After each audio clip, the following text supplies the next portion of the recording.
But as Christians, we understand that nothing happens without sacrifice.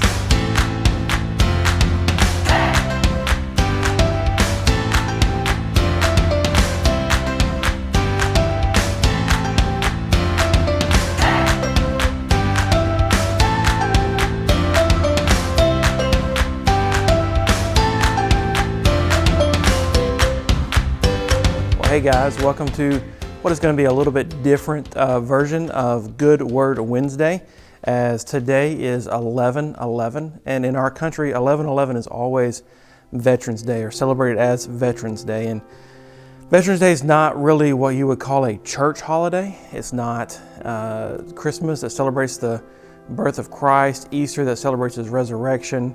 I would even throw in Thanksgiving, where we give thanks to the Lord for all of His blessings on our life. And so we have several holidays that are church holidays that celebrate our mission as a church and what God has done for us. And Veterans Day is not one of those, but as Christians, we understand that nothing happens without sacrifice. And then we also understand that there are people that have sacrificed for us who some have paid the ultimate price, but every veteran has, when he signed up, put his life on the line to protect the freedoms that we as Christians, we as the church enjoy. And one verse that came to my mind thinking about veterans, Paul is talking about the church in Philippi, and he says this in Philippians chapter 1, verse 3, that I thank my God upon every remembrance of you, always in every prayer of mine, for you all making requests with joy. And he's talking about the Christian fellowship that he has with the church in Philippi. And he says this, that he thanks God every time he remembers them, that he thanks God for them and for their faith. And I think that can apply with us and veterans as well.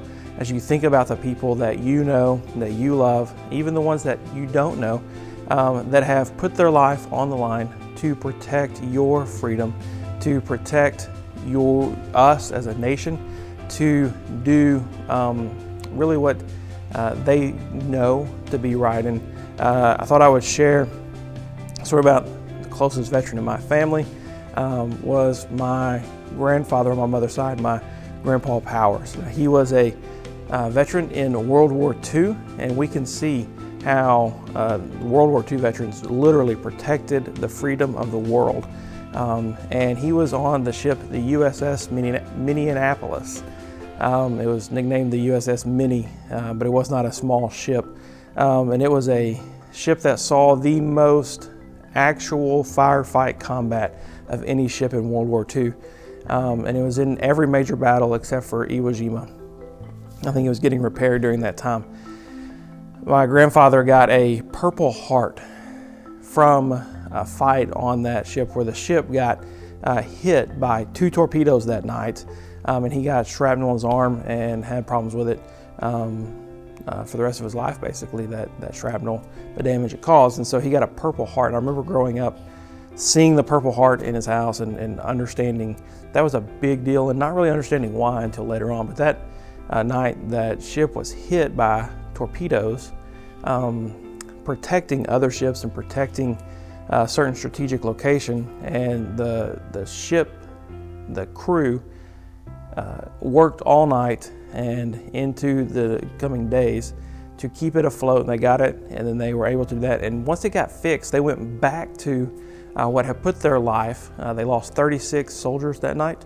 Many others were wounded. Once they got the ship fixed, they went right back to doing what they had been doing before. And that bravery, that constant fight for what is right and what is good, that constant willingness to put your life on the line for your fellow citizens is what we can be thankful for to our veterans. I know we have several at the church. Some, Colton Colwell just signed up, just got back from basics not long ago.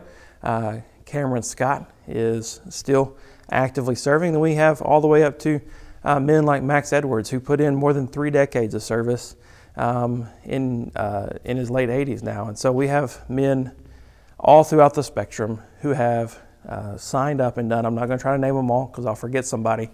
But we can be thankful for that and thankful for our fellowship with them in Christ, but also our fellowship with them as fellow American citizens and the sacrifices that they made. And so thank you, veterans. We love you, we support you, and you guys have done something not only noble, but something I believe is right and something that you can be proud of, and that we are definitely proud of you for what you've done. Thank you, guys.